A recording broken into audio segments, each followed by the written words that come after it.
మరి అంటే జనరల్‌గా మీరు స్క్రిప్ట్స్ రాసేటప్పుడు ఆ హీరోని ఊహించుకుంటూ ఈ హీరోకి ఇలానే సెట్ అవుతుంది అని చెప్పేసి ఆ మైండ్‌లో పెట్టుకొని రాసుకుంటూ ఉంటారా? ఓకే. అంతే ఇప్పుడు అట్లా ఎంఎస్ రాదమ్మా. ఎంఎస్ రాజ్ సినిమాలు మనసంతా నువ్వే, మనసంతా నువ్వే, వర్షం, తర్వాత నువ్వు వస్తానంటే నేను వద్దంటానా. ఎంత మంచి సినిమాలు సార్ అసలు. ఒక్కడు, వర్షం అన్నీ ఒకటే టైంలో దగ్గరగా వచ్చాయి. అన్నీ కూడా సూపర్ హిట్స్ మూవీస్. సార్ మీరు అసలు ఎన్నో మూవీస్ చేశారు కదా, ఎన్నో మూవీస్ చేశారు, ఎన్నో కథలు ఇచ్చారు.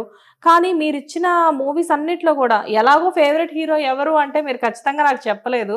చిక్కు ప్రశ్న అని వదిలేశారు. కనీసం మీరు చేసిన మూవీస్ అన్నిట్లో ఎక్కువ రాసింది మేము కృష్ణ గారికి, చిరంజీవి గారికి. ఓకే.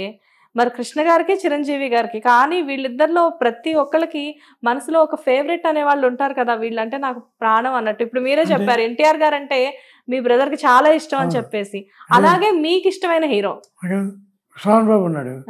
సోహన్ బాబు సినిమా మేము డైరెక్ట్ చేసాం. ఓకే. నెక్స్ట్ ఇప్పుడు పాన్ ఇండియా మూవీస్ అని చెప్పేసి చాలా మూవీస్ ఇప్పుడు ఈ మధ్యకాలంలో ఎన్నో రిలీజ్ అయ్యాయి. ఏ మూవీ రిలీజ్ చేసినా కానీ పాన్ ఇండియా మూవీసే అని చెప్పేసి అంటున్నారు.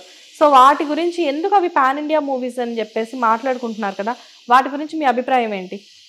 పాన్ ఇండియా అంటే వాళ్ళే ప్రొడ్యూస్ చేస్తున్నారు. అంటే ఇది వరకు వైభవం మళ్ళీ రాదమ్మా. థియేటరు, జనం కొట్టుకోవటం, చెమటలు పట్టుకోవటం. నేను నేలలో ఉండి చూసా.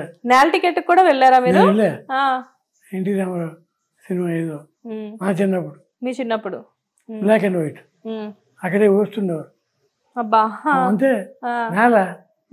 ఆ తర్వాత నాకు అదొకటి చెప్పాలి.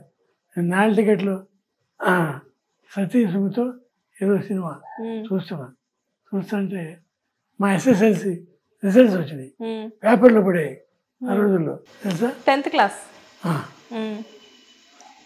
అది మా వీరంకలాకు, మా ఊరు బేడూరు.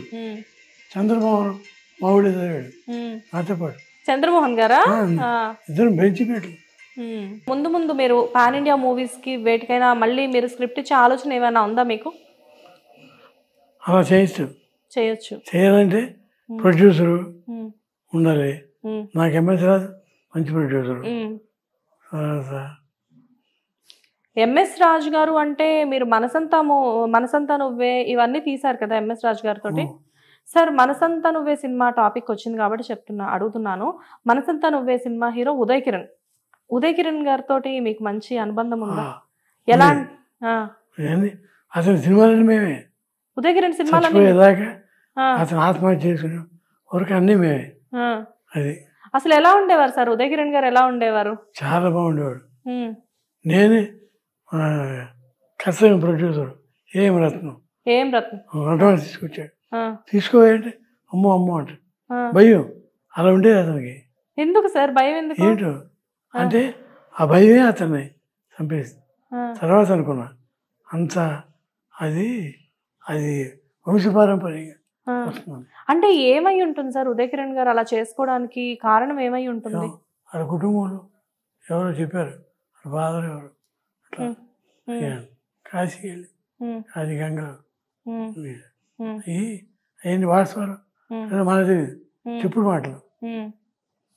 కానీ మీరు మనసంతా నువ్వే అతను మూవీస్ అన్ని కూడా మీరే ఇచ్చారు కథలు అని చెప్తున్నారు కదా, మీతో అతను ఉండే విధానం కానివ్వండి లేకపోతే చాలా బాగుండు.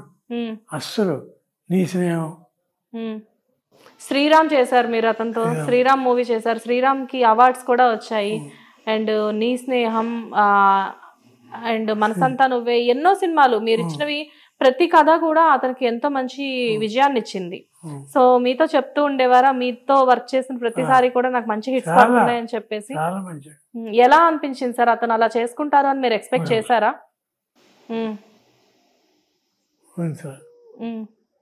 ఊహించని విధంగా అతను అలా చేసుకోవడం జరిగింది కదా ఒక హీరో. అతను సడన్ గా ఎందుకు సార్ అతను అంత పెద్ద హీరో కదా? రంగనాథ్ గారు అది అంటే ఆయన కేవలం ఆయన ఎలా అంటే ఇంట్లో ఆయన భార్య కాలం చేయడం తోటి ఖైదీలు అతనిగా. అవును ఖైదీలు పోలీస్ పట్టుకోవాలి. కానీ ఎందుకు సార్ అంటే ఇండస్ట్రీలో చాలా తెలివిలాడు కూడా ఏదో అసంతృప్తి. అసంతృప్తి అంటే ఆయన చెప్పారు ఎలా అంటే నేను I'm waiting for God's call అని చెప్పేసి. ఎందుకంటే ఇంట్లో ఆయనకి ఎవరు లేరు, ఆయన ఒక్కరే ఎలోన్గా ఉండడం. సో దానివల్ల ఏంటంటే ఆ ఎలోన్నెస్ అనేది ఆయన భార్య లేకపోవడంతో ఎలోన్నెస్ పెరిగిపోయి ఆయన అలా చేసుకున్నారు. కానీ ఉదయకిరణ్ విషయంలో అలా కాదు కదా, తనకి కొత్తగా పెళ్ళయింది, పెళ్ళై కేవలం ఒక 2 సంవత్సరాలు మాత్రమే అవుతుంది. కానీ ఒక రేంజ్ లో వెళ్తున్న ఉదయకిరణ్ సడన్ గా సినిమాలు లేకుండా అవడానికి కారణం ఏంటి సార్? సినిమాలు ఉండేయమ్మా, ఆ లవ్ అఫేర్ ఏదో అయి ఉంటుంది. వీడు అంటే హీరో అనగానే ప్రతిసారి గోకుతారు. ఆ అమ్మాయి డౌట్ పడింది అనుకోండి, ఈ సహించలేకపోవచ్చు, అవచ్చు కదా.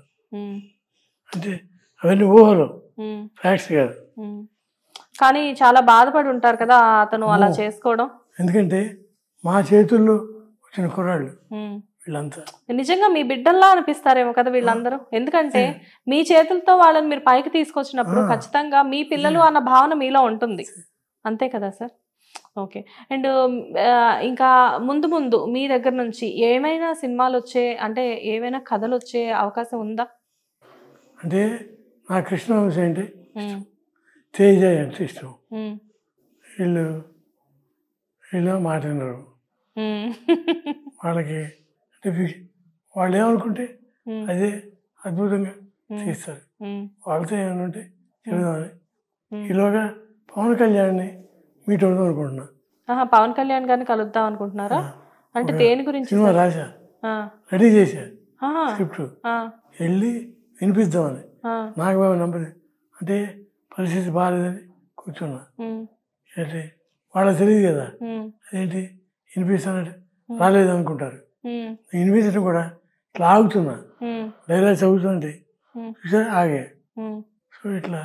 సో మీ దగ్గర ఇప్పటికీ కూడా పలానా హీరో అని చెప్పేసేసి ఆ హీరో గురించి ఆలోచించుకుని కథలు ఇప్పటికీ రాస్తున్నారు మీరు? ప్రభాస్ అందుకే వెళ్దాం అనుకుంటున్నా.